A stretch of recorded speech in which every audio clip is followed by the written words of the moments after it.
Hello, coffee culture family. I'm very excited as I'm rounding off season 5 that I got the Coco Nelson here with me today. Hello, Coco. How are you? Hello, I'm doing wonderful. So happy to be here. And I have dropped her name a couple of times in some other interviews that I've had because she is actually my therapist and she is helping me on a number of interesting journeys I'm going through.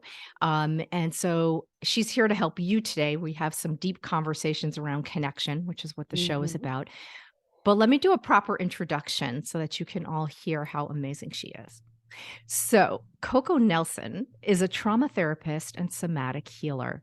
She's the founder of the Evolved Therapist and the movement into transformational therapeutic experiences. Coco is passionate about changing the process of healing and being the other option, disrupting the traditional therapy model and redesigning the healing process with more emphasis on in person experiential transformation and modalities that use the body to heal the mind. Coco is doing some very interesting things. If you follow her podcast, Let the Rest Burn, she walks you through a lot of archetypes that have been talked about in the past by, I think it was Coco, correct me, Carolyn, what was Carolyn Miss and then Carolyn Miss, Carl Jung? Carl Jung. So it's an interesting process with a lot of history and Mhm. background. So she has evolved, but at the same time, she's sharing some historical references that help us all heal properly and understand our archetypes and our shadow archetypes and all that. So, Coco, have I left anything out here? Besides, I mean, you do a lot of retreats as well. Is there anything you'd like to Mhm. share with everybody that I haven't said about your marvelousness? I mean, that was a wonderful introduction. I would say that, as I'm evolving from the traditional therapeutic model, which is what I did for 15 years, I really want to make therapy and healing accessible and affordable and work for everyone, right? Everybody has a different way, a different path of finding growth and healing. And so I think when it is so rigidly uh, focused on talk therapy or on one particular modality, as this is the way that you get better, I think it restricts a lot of people from getting help and resources. So I'm really passionate about doing masterclasses and doing workshops and putting things out there for free and or low cost for those all around the world who just really need some of these tools and resources. I'm really big into community for that reason. So that's part of the reason why I show up on socials, part of the reason why I do my podcast. I really do just want people to have this information. And then on a more like deeper intrinsic level, when I'm working with someone one-on-one, I'm really passionate about using the body to heal the mind. Mindset work is incredible, but it just doesn't take you all the way home. And being able to clear out your nervous system and be able to integrate what you know into your body can feel like everything you've learned over all of these decades of your life finally lands. And that is what I'm really passionate about, is helping people actually feel different, not just think different. Mhm. And you do a modality called EMDR therapy. Do you Yes. wanna share what that's about a little bit? Because I think that's Yeah. what you're talking about, right? Yes, yeah, there's a few different ones, and I'll kind of go through the letters and let you know what they are. So EMDR is eye movement desensitization and reprocessing. It was developed by Francine Shapiro, who is a Canadian, and she uh, has a really cool story. If you want to look it up on how she discovered EMDR, it's kind of fascinating. But it is one of the top therapeutic treatment modalities in the world for trauma. And a lot of people are like, oh, well, I don't have trauma, so I don't need EMDR. Well, we all have trauma in the way that those of us in the field are defining it, which is our body's response to a perceived threat, which every one of us has experienced. So what happens is it kind of like updates your nervous system. Instead of running off of this past model that's being triggered by things that are no longer a threat to your survival, it updates you into the present moment. So you can actually adapt to the current situation in your life and assess for a valid threat or not. So this is as simple as, maybe an experience you had in sixth grade or fifth grade, kind of informing the present moment and making you react in a way that doesn't necessarily match what's happening in front of you. So EMDR, very scientifically, it uses bilateral stimulation. So that can be eye movements, looking back and forth, auditory sounds back and forth in your ears, or tactile, where you hold these buzzies and they buzz back and forth. And through targeting specific memories or experiences in your body, you're able to bring it up into the frontal cortex part of your brain, the thinking part of your brain, release the sensation, the feeling part of the memory, and store the information. So now you can remember it or recall it without the associated feeling taking over your body when that happens. It's extremely effective and efficient. Especially for phobias or single event traumas, you can feel relief pretty immediately. For those of us, all of us, who have layered experiences, We're so layered. we're so layered, it takes more time, but it's like taking one layer off at a time, right? And you just get deeper and deeper into this and you feel more and more anchored and grounded. And it's extremely, extremely powerful intervention. I combine that with containment and resolution therapy, which is kind of an offset from that, similar to somatic experiencing, if any of you have heard of that by Peter Levine.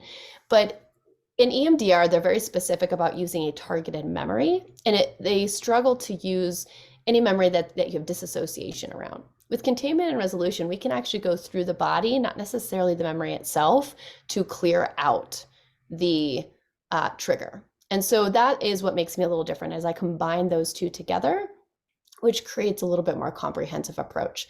I'm also getting certified in somatic release breath work, which I use on my retreats, I use in my in-person sessions, and I'm hoping to also eventually use in my online sessions, because I find that to be extremely powerful and something you can learn and do on your own and can utilize throughout the rest of your life. So I want everyone to have that information for sure.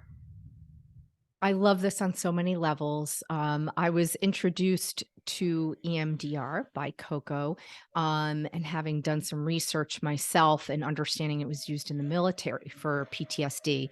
So, Mm-hmm. for anybody listening, it's not like we're just getting all woo woo on you. This Mm-hmm. is actual scientific modalities, and there's Yes. proof in the pudding, as Yes. they It's say. empirically based studies. Thank you. She said it Yes. so much better than me. So what I'd like to do next, actually, now that we have a Yeah. sense of Coco and what she can do, I want to dig into the connection side of the world, because that's kind of what my show is about. Mm. And one of the things that I often talk about is that we have this innate need for connection, and very often we'll use like the coffee meetup as an excuse to get together and help a friend out. Or, people will use it for business, like the coffee networking event, that type of thing. Mm-hmm.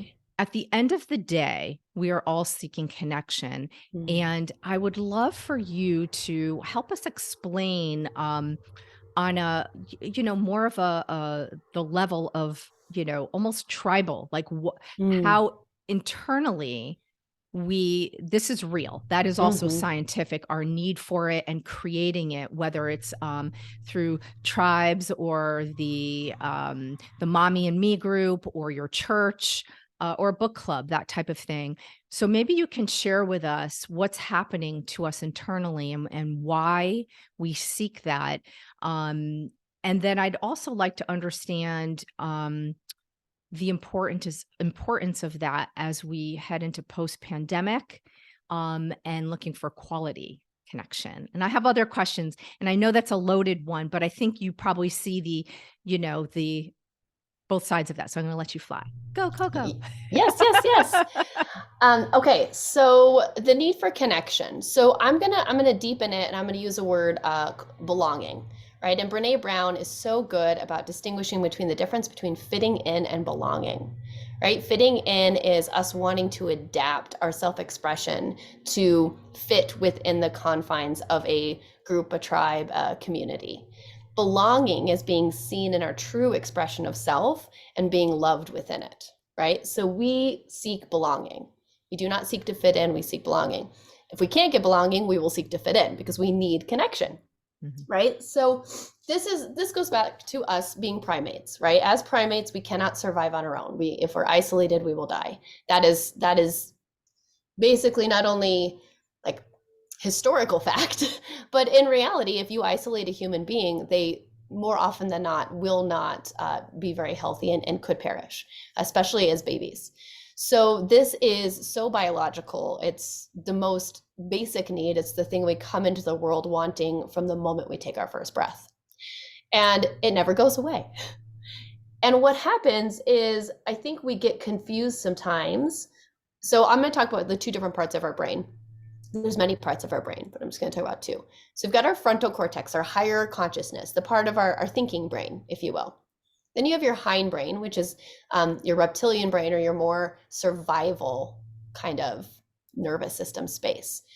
That part of your brain is primed for survival. It doesn't really care about your thoughts as much. It's like, nope, we're gonna survive this no matter what. And this is where connection is born from, right? We desire connection from this place because it's best for our survival. But our frontal cortex has a lot to say about that when people hurt us, violate our boundaries, don't show up the way we want them to show up. And so this is where connection is so powerful, but it also can create some inner conflict for us, right? So there's a lot of those pieces. And then I would say also on top of that, let's see, so the post-pandemic question. So what is really interesting about what happened in the pandemic is that our fear and our understanding of wanting to stay safe and healthy and be respectful of other people put us at odds with a very basic and extremely powerful human need to connect. So it's almost as if our desire for connection became a threat to our survival. And then we had major inner conflict. Oh, that's so well said already. Yes. Yes. Yes, yes, and yes. And we saw that conflict on the outside as well, like all of us freaked out at each other. But also, it's just, to tell me, here, I'll give you a story, just a quick one. I had a good friend at the very beginning of the pandemic who was nursing her baby and had two other young children. And she got COVID from her mother, and her kids did not have it.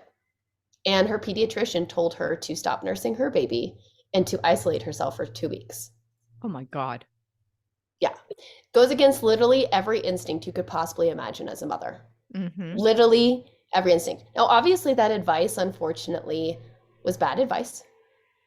As they discovered more about COVID, the baby probably would have been fine given, the health and the age and the things that were happening. Mm-hmm. But she didn't, she's going to follow the advice, and the doctor did the best they could given the information they had at the time, right? Like, it's not like he had any ill will towards her. He was just trying to make sure her baby was safe, understandably so. But it was so brutal, that experience, that experience of longing for connection, but knowing that connection could harm the people you love the most. Like, you want to talk about trauma. Mm-hmm. Right? Well, and also because, like you were saying, children will not survive without connection and, the village type of thing. So without having the mother to bond and nurse, I mean, there's a lot of women who can't nurse, and they try. And even that is traumatic because they feel like they've failed, right? Yeah, there's so much that goes into bonding with your children and wanting to physically be around them and touch them on a regular basis. Now, she isolated within the home, so their little fingers could go under the door. Oh my God, that's so cute. Yes, but she could also hear them and hear her husband losing his mind for 2 weeks straight. I was kind of like, this is awful, and I'm so sorry you're going through this, and so interesting. Like, I wonder how he's doing. Can you check the cameras? So all in all, like, that experience was extremely traumatic for her, extremely traumatic for the kids.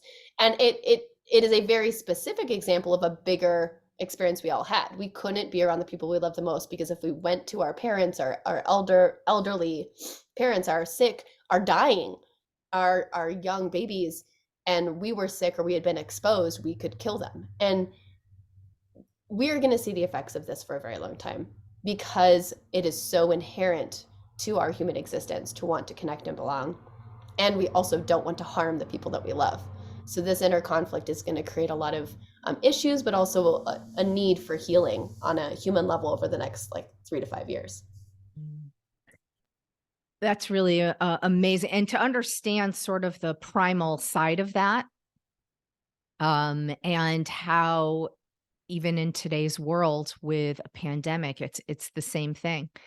Um, you had talked about fitting in versus belonging, and that was kind of my second question, but I think what I'd like to do is jump to another idea, another conversation, and I think it's very relatable, and it'll probably bring us back into the conversation about fitting in and belonging. So, I wanted to talk about why we shouldn't be keeping up with the Kardashians. And that in trying to fit in, now that I know more definitively about the explanation between fitting in and belonging, and that trying to fit in to be a part of a community of people because Mhm.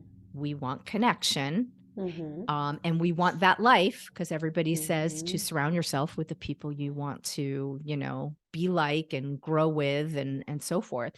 Why that is so toxic, because it's not really connection. It's almost like connection in emperor's clothes or whatever the old tale was.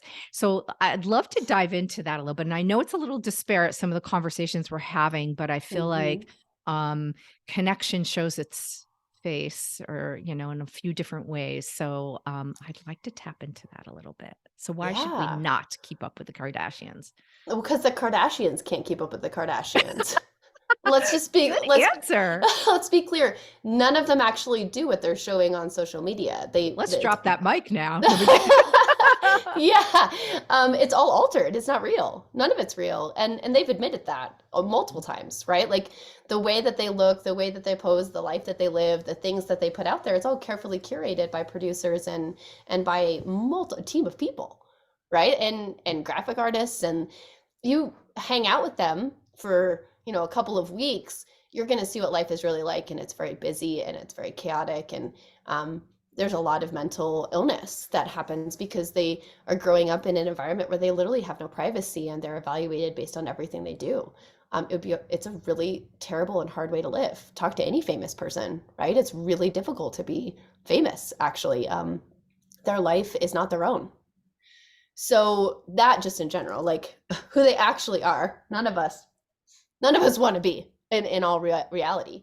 But what we're craving is power, right? We're craving power and influence. On top of belonging, we also want to have self-expression, and self-expression is a form of power. So there's a component of this where we all want to be seen, we want to have influence, we want to, allow for, I think, this feeling of um, meaning and purpose in what we do and what we say and how we are regarded in our communities. And so when you see somebody with money, with prestige, with material possessions, but also, with a platform, we crave that type of influence and that type of power to a degree. To a degree. Not everybody craves that level of it, but we crave that level of access to the things that we desire and resources that we want.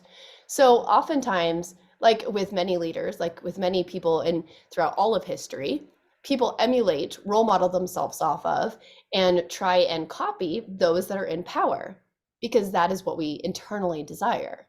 It is only when you do your own inner work that you recognize what true power is. And ultimately, the people who do influence are not always the ones who are the loudest or the ones that have the biggest mic.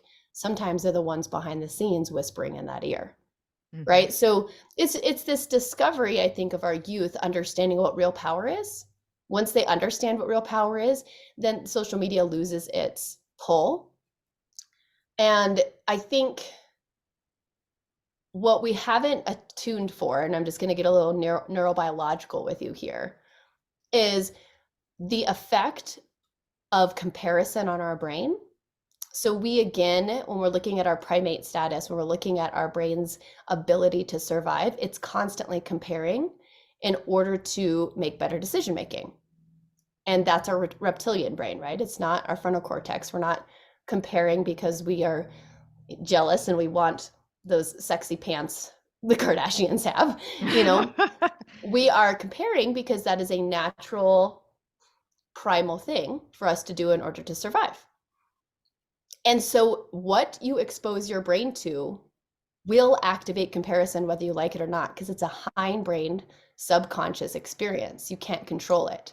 So, our frontal cortex, has to filter what we're constantly seeing so we're not always comparing. Since we have been exposed to social media and the global reach of the internet, our frontal cortex hasn't necessarily upgraded its defense systems in understanding that the more that we look at people who have more power, have more money, have more love, have more of the things that we desire, the more we're going to compare and the more we're going to feel awful about ourselves. The more that we look at experiences of people who have less, the more we're going to feel better about our situation and the more we're going to feel guilty about our situation. So really what you want to expose yourself to is people that are just below or just above you. And this is actually motivational. This is inspirational. This is the stuff that gets us excited about life. And so filtering your social media, taking breaks from this, watching what you're looking at on the computer or the TV, it actually has a real neurobiological effect on your ability to grow. Because if you think it's too impossible for you to get here, you get stagnant and you give up. If you feel like you're so far above everybody else and that you should just be grateful, you're going to get stagnant and stop. So you have to be very careful about who you want to connect with, who you want to compare yourself with, because it's a natural subconscious thing that you can't control. Everyone's like, stop comparing. Can't do it. Never will stop. It's a natural part of your brain. So you might as well work with it rather than against it. So I love this because, we are made to feel guilty and for comparing. Like you're envious, you're jealous, you're comparing, and envy and jealousy are ugly traits.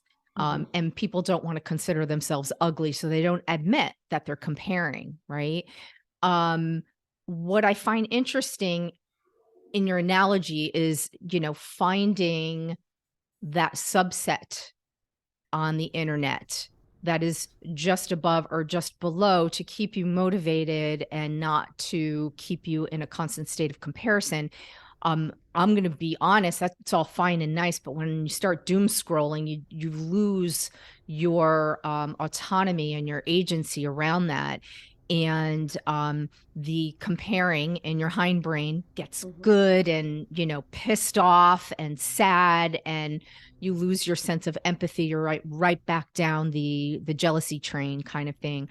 I feel as though that's where fitting in Mm-hmm. takes a front seat in the frontal cortex and is hard for people to step away from, even people who know in the moment that they're trying to fit in now. Oh, I got to have that Birkin bag. I don't have $10,000, but damn, that, makes her look so powerful and it's in her posts. Mm-hmm. And, I love the way she looks. And, they go on TikTok and before they know it, they're painting on all kinds of contour makeup to try and appear a certain way. Like, fitting in is a hard nut to crack. And Mm-hmm. I feel as though even the most intelligent people that I know, we all know, get caught up in trying to fit in. I mean, even I do, and I know the neurobiology behind it. It's so subconscious and it's so rooted in our culture and it's so rooted in our emotional experience. And I find it happens more often in business for myself because I desire a life of ease and peace and wealth and influence. I do. I'm full disclosure. I want all of that as well as meaning and purpose. And when I see people that have it that are younger than me or that maybe don't have the credentials I do, um, I get angry and frustrated. And so you have to recognize that behavior pretty quickly. And then instead of diving down that rabbit hole and buying the Birkin bag, that's when you turn it all off and turn inward and be like, okay, is this comparison worthwhile? Is there something that I'm not doing that they're doing? Are they working a little harder? Are they leaning into something I should lean into? Can I learn something from this comparison? Can I get curious about it? Or is this just me comparing myself to somebody who has a very different life and a different set of skills and gifts and luck? And how can I root back into my life? So it's fitting in is much more common in our youth because we don't know who we are. When we're older and we do know who we are, most of us have trauma around that.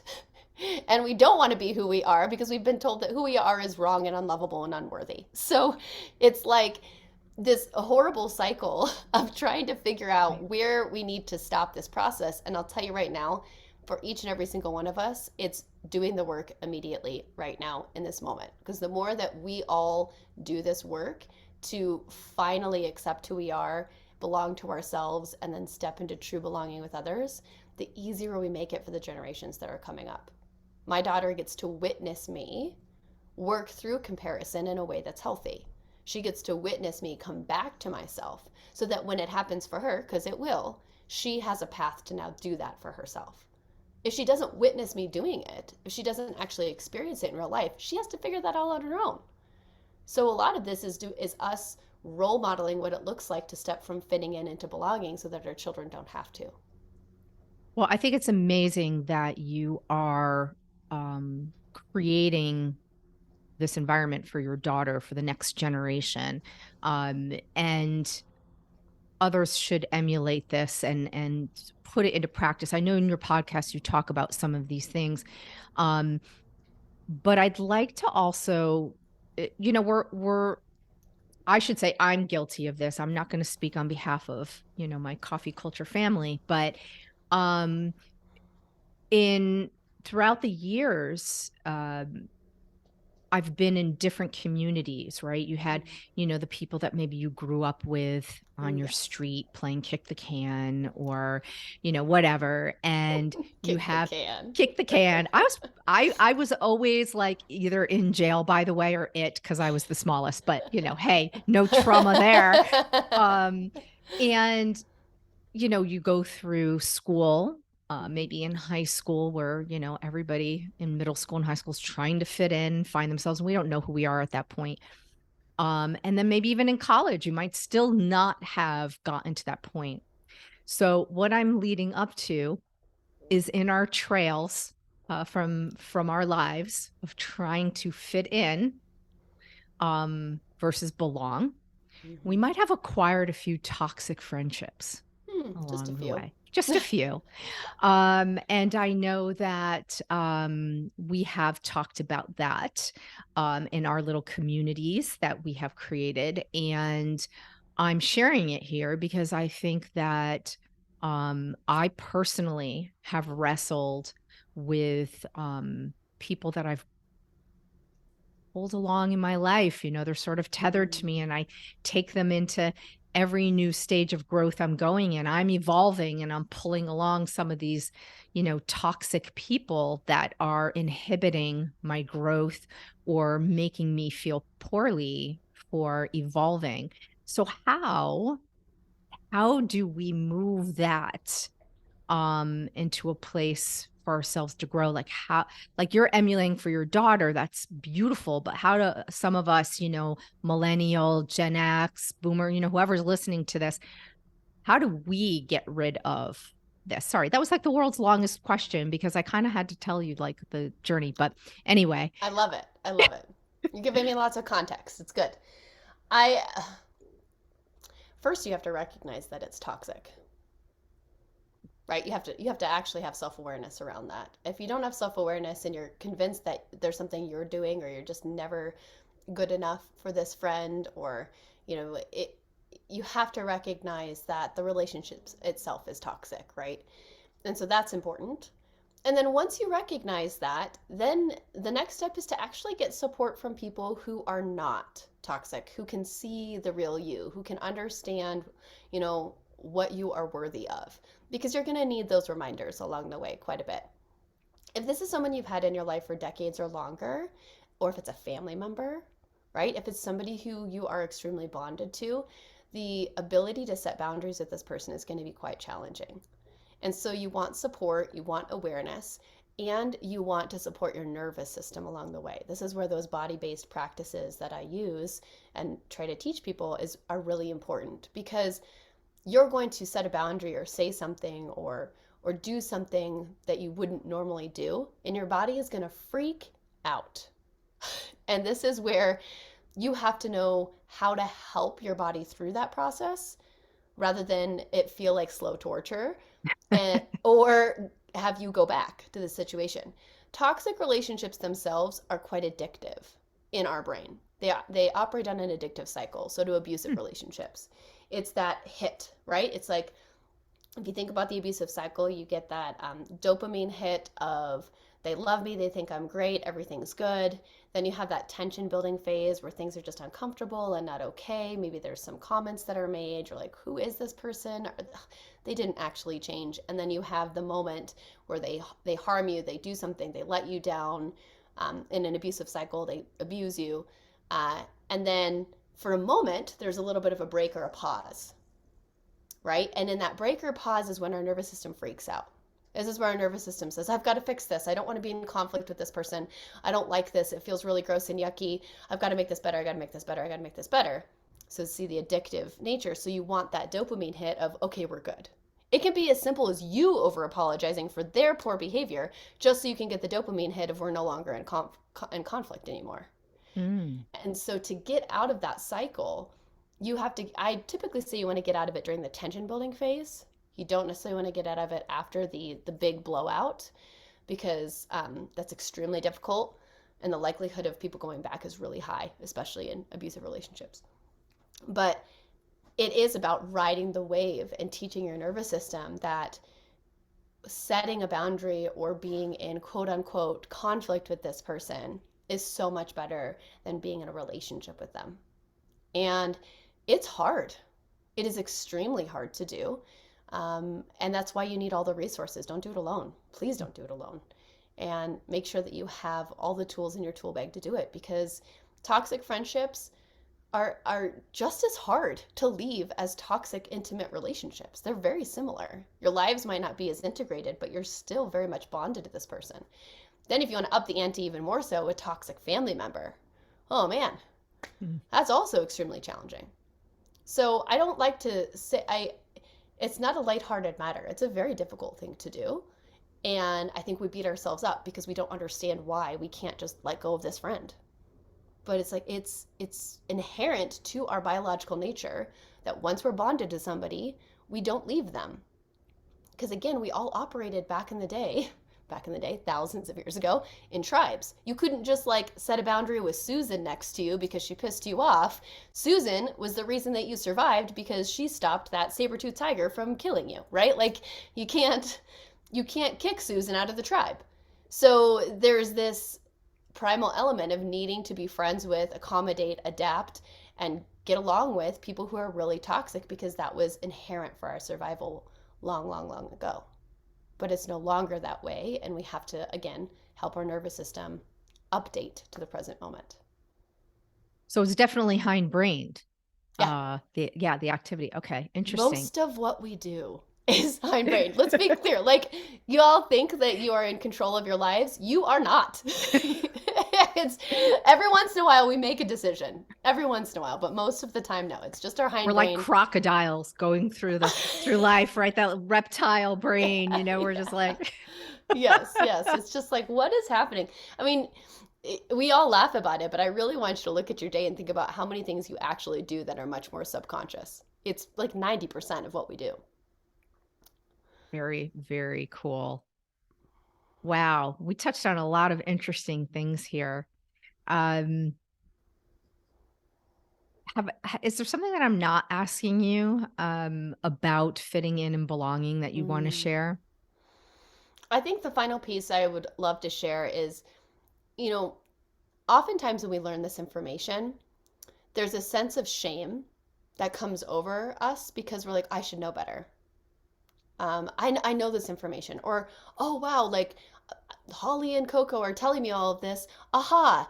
And then it's like shame, right? So please understand that shame shuts you down. Shame is, I'm not a good person. I'm not worthy of love. I should know better. Um, and don't shame yourself for shaming yourself, right? We just keep going down that cycle. Take this information, breathe, and recognize that it's just a learning process that we're all trying to move through.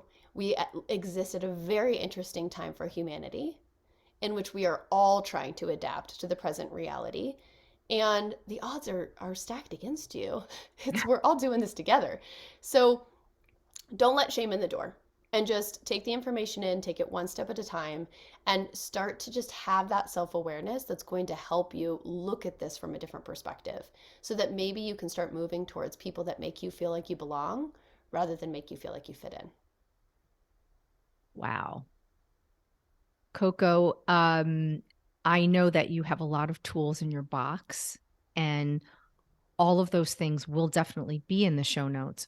But is there a particular workshop that maybe dials into some of what we just talked about that you would like to share with everybody? And I could also put that in the show notes, but one that you think is more indicative of this conversation we've had.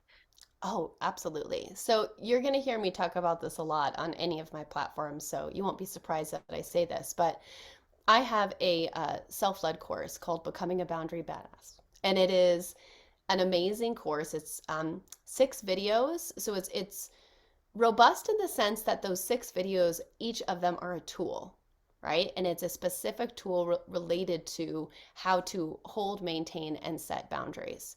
But on top of that, there's this beautiful workbook that I spent a lot of time and energy putting together during the pandemic.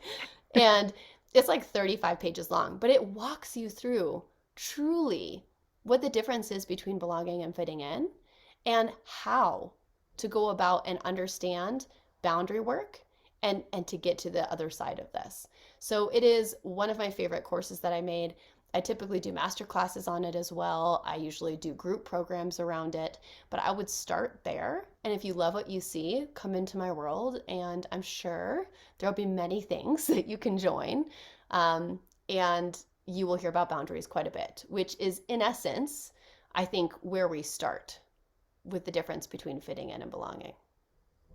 Oh my God. Thank you. That's just amazing, amazing, amazing. Um, I'm happy to share that with everybody. And I just want to put out there in the universe, because I know what you're aspiring to do, Coco, and I've been Mm. working with you. Stamp of approval, everybody, if you need to know somebody who is working with Coco.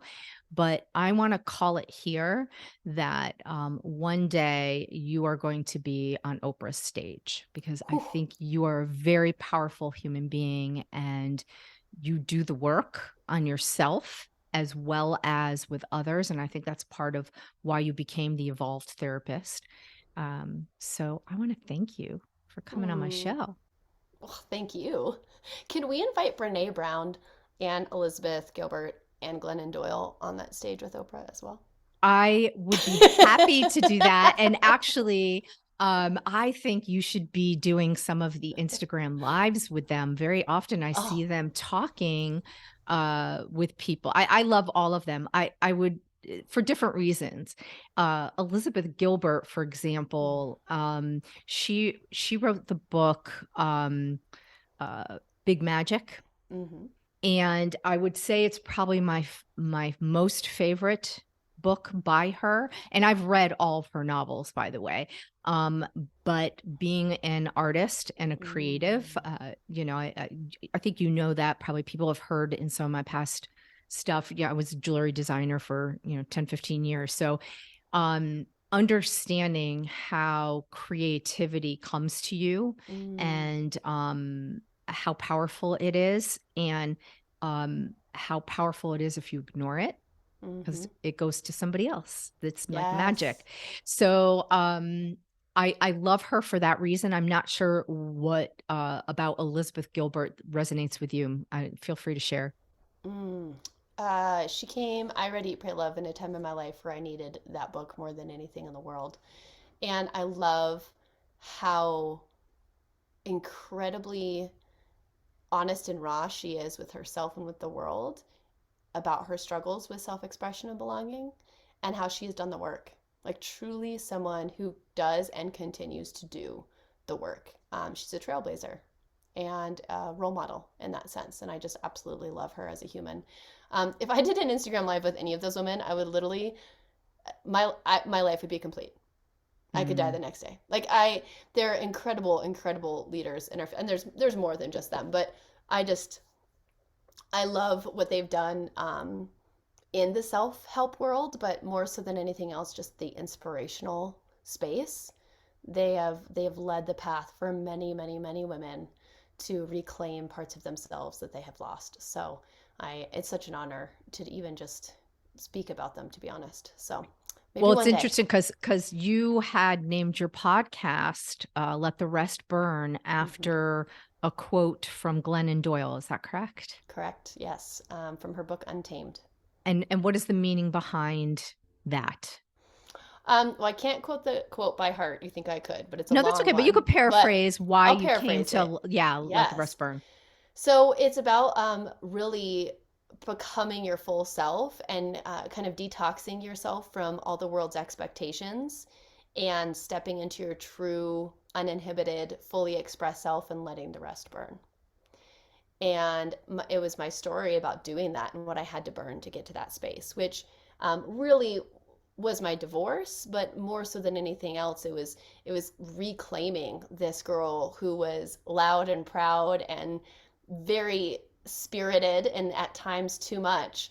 And I had to kind of reclaim her in this process and burn all of the um, BS that I was told or experienced in my life, and really knowing that I wanted to help other women and men do the same for themselves as well. So yes, it's all of the above. I love that book. It has definitely helped a lot of people get divorced. So, I was gonna say Oh my that. God, ouch. Um, so everybody, I'm going to encourage you to give a listen to Colleen's work, or Coco, as she is her Both. name. Yeah. Both. Colleen's my given name and Coco Yes. is my stage name. They're all the same. My best friends call me Coco too. Yeah. So she gets very raw and very vulnerable and shares a lot of her stories Mm-hmm. around her divorce, and so you'll be able to learn with her. And I think that's what makes you so accessible and so genuine. And I thank you so much for coming on Mm. Coffee Culture. Thank you for having me on. It was an absolute pleasure. That's a wrap. Woohoo! We did it. We did it! Share your thoughts and ideas on coffee culture. You could put them in the reviews on Apple Podcasts or DM me on Instagram. And if you'd like to support an indie podcaster, there is a link in the show notes for buying me a coffee. Please subscribe and share a cup of coffee culture with your friends.